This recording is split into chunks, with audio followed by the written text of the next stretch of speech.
বিষয়ে বলতে চাচ্ছি, আমরা দেখেছি এফডিসিতে এখনো সেই আওয়ামী লীগের দুজন যিনি বঙ্গবন্ধুর সিনেমা নির্মাণ করেছিলেন সেই মহিলা কি করে এখন এফডিসির এমপি নিয়োগ হয়।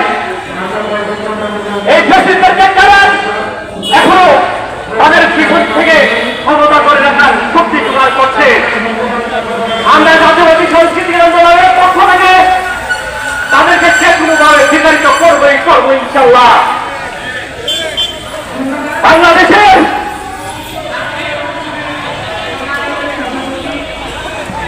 বাংলাদেশের সাংস্কৃতিক কালচারে আমরা মনে করি এখনো কোনো ধরনের কোনো সংস্কার হয়নি।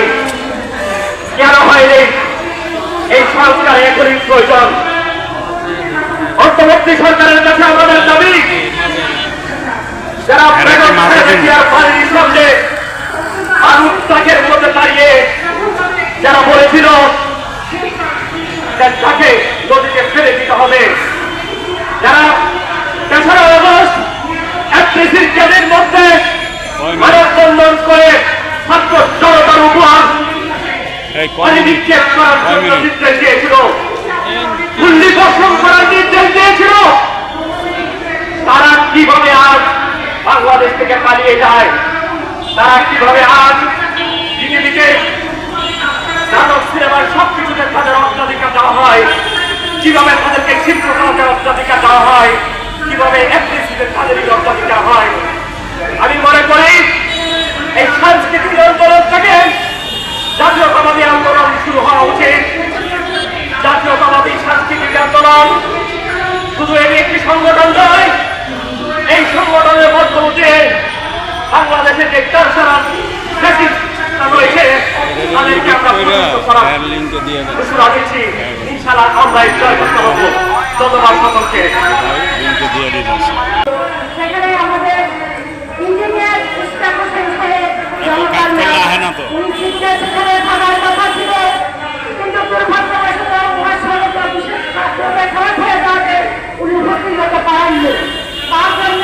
আমরা আপনাদের সবার কাছে ক্ষমা প্রার্থনা করছি। আজকে আমাদের জাতীয়তাবাদী সাংস্কৃতিক আন্দোলন আমরা এই অতীতে আমরা অনেক প্রোগ্রাম করেছি এবং আমরা জানান দিয়েছি যে পেশিস্টরা যেইভাবে আমাদের মিডিয়া জগৎটাকে ঘিরে রেখেছে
হবে